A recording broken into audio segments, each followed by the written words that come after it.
पहलगाम में आकर के आपने बेशर्मी वाला काम किया और आपको IMF लोन दे रहा है। पाकिस्तान, चाइना, तुर्की तीनों चारों भी आ जाए तो देख लिया जाएगा कि जब जब उसने हमारे यहाँ पर ये मिलिटेंट का अटैक किया है उसको ये लोन दिया गया है। दादागिरी इसी के पीछे है। पाकिस्तान ने वो लोन इसी अमेरिका से लिया।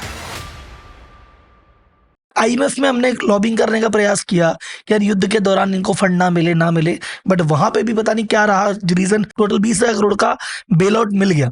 अब ऐसी स्थिति में कैसे मिल सकता है? ये क्या पीछे की क्या स्टोरी होगी? इंडिया इसमें एब्स्टेन भी रहा वोटिंग से, तो इसके पीछे की क्या कहानी रही होगी?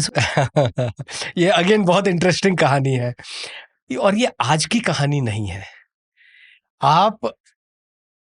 आपको पुराना से पुराना कौन सा इंसिडेंट मिलिटेंट एक्टिविटी का याद है? मुंबई अटैक, पार्लियामेंट अटैक, 2005 के अंदर एक ये अटैक हुआ था, उसके बाद में 2008 के अंदर ये हुआ था, अब उड़ी, पुलवामा ये हुए। आप इनके पूरे इंसिडेंसेस निकाल के देख लीजिएगा और गूगल के अंदर सिंपल सा एक लिंक मारिएगा कि loans given to Pakistan for since last 20 और 30 ईयर्स, और आप लोन का अमाउंट देखिएगा और उसका साल देखिएगा। बहुत इंटरेस्टिंग फिगर सामने आएगा कि जब जब उसने हमारे यहां पर ये मिलिटेंट का अटैक किया है उसको ये लोन दिया गया है। और लोन दिया किसने? IMF में। IMF में देने वाला कौन है? IMF में आज की तारीख में 16% जो पैसा आता है वो अमेरिका से आता है और अमेरिका की सबसे बड़ी से है। बाकी जितने भी लोग हैं मिला करके 6-7% बनते हैं, 7% मिलते हैं। बाकी सारा विश्व जो IMF में पैसा कंट्रीब्यूट करता है और जो जितना देगा उतना बड़ा दानी है, उतना ही उसका पावर है उसके अंदर हाँ या ना कहने का।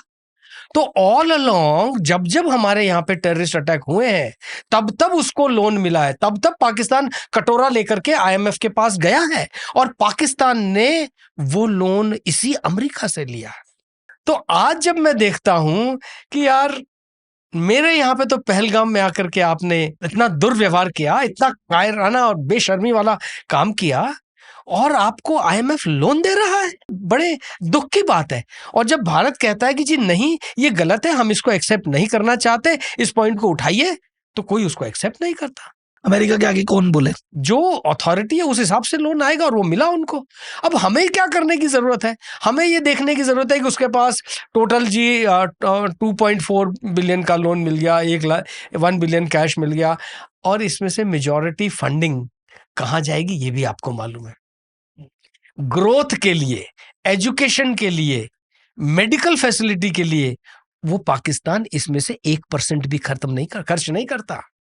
तो जो मानवीयता के कार्य हैं वो तो पाकिस्तान अपने नागरिकों को खुद नहीं देता, तो फिर बाकी भला कैसे होगा? और आप देखिए इसको कैसे तोड़ सकते हैं, ये नेक्सस है, इसको कैसे तोड़ सकते हो? कोई दूसरा ऐसा धनाढ्य व्यक्ति आए जो कहे कि जी अब हम नहीं करने देंगे, वो इतना कंट्रीब्यूट करे। कौन है? 16 करता को 20 करे। कौन है? हम करेंगे। वो कब संभव है? जब हम उतने बड़े आर्थिक ताकत बने, ताकतवर देश बने। भाई अगर हम आज की डेट में कह रहे हैं कि भाई हमको पाकिस्तान से लड़ना है, पता चाइना आ गया, तो हम जिस दिन ऐसी स्थिति में आ जाए कि पाकिस्तान, चाइना, तुर्की तीनों चारों भी आ जाए तो देख लिया जाएगा, उस दिन अपन कर पाएंगे? बिल्कुल। तब तक आपको बस गर्दन झुका के देश के लिए काम करते रहना है, दौड़ते रहना है जब तक कि हम अपने टॉप पे ना पहुंच जाए। जना वो विश्व गुरु जब बनेंगे या जब सोने की चिड़िया बनेंगे तो ये सारे काम अपने आप हो जाएंगे। वो दादागिरी इसी के पीछे है। मजे की बात यह है कि भारतीय इतना इनोसेंट और सिंसियर इंसान होता है कि अगर उसको सही तरतीब बता दी जाए वो एक्सेल करता है। आप देख लीजिए जितने भी भारतीय बाहर जाते हैं सब बहुत बढ़िया करते हैं। क्यों? क्योंकि वहां के रूल्स रेगुलेशन सिस्टम सेट है और भारतीय को मेहनत करना आता है।